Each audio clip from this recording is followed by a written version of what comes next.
Hey guys, I just wanted to hop on here and just share this story. I'm sorry, I'm muting my sound. Okay, sorry about that. I just wanted to hop on here and share my thoughts about an incident that happened in Opelika, Florida on June 3rd, 2024. And a lot of times we don't realize how decisions that we make can literally take us out. Before I talk about that, I want to talk about this young man who made a decision. His friends came and they needed a ride. He had just graduated high school, getting ready to go to college, football and everything, scholarship. And they came to him, they wanted a ride to go across town.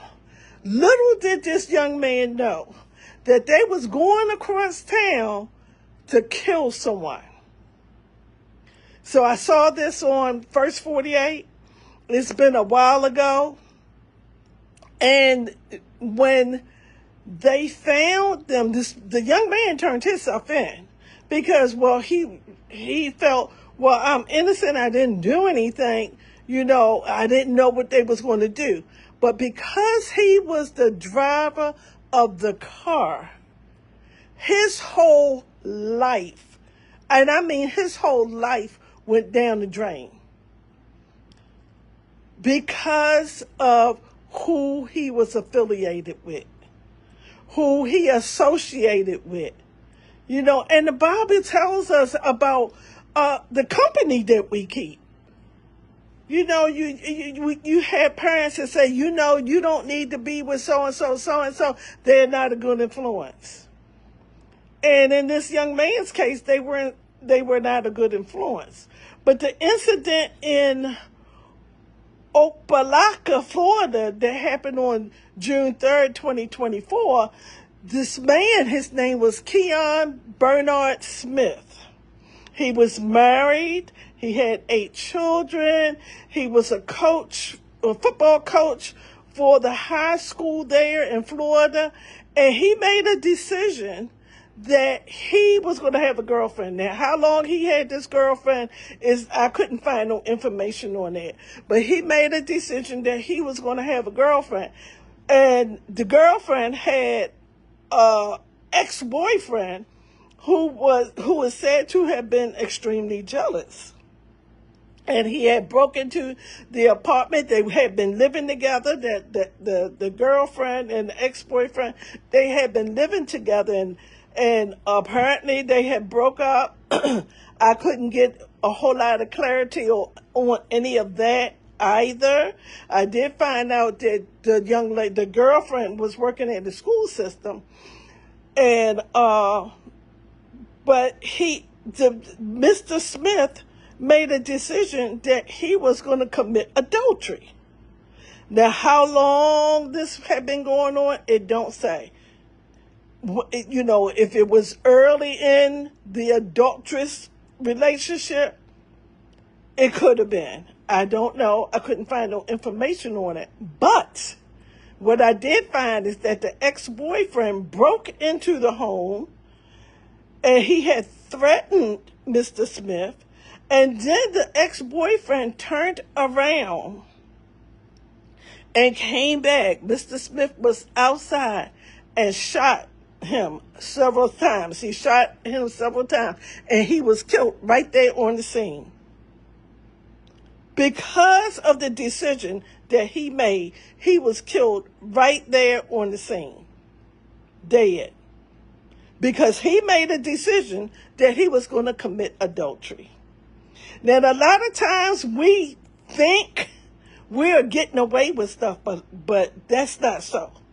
Just because death don't come immediately does not mean that death is not going to come, because sin, breaking the laws of God, brings death.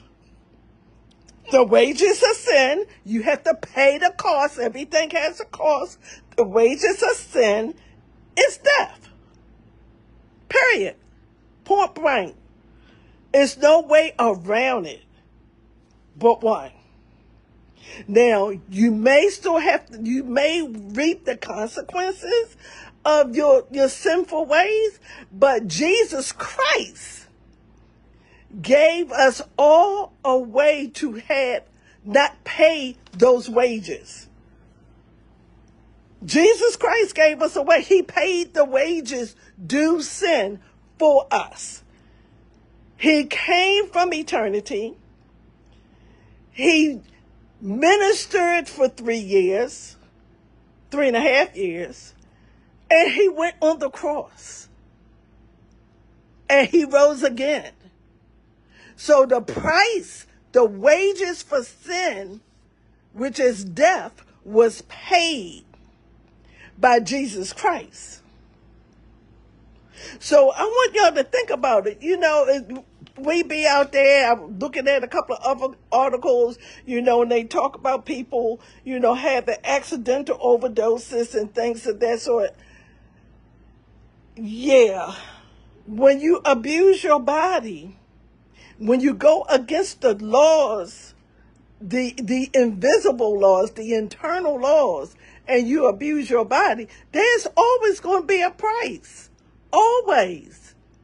You cannot get around it. There's a price. There is a cost. So I just wanted to hop on here real fast, and I want you to think about the decisions that you be making, the decisions that you make.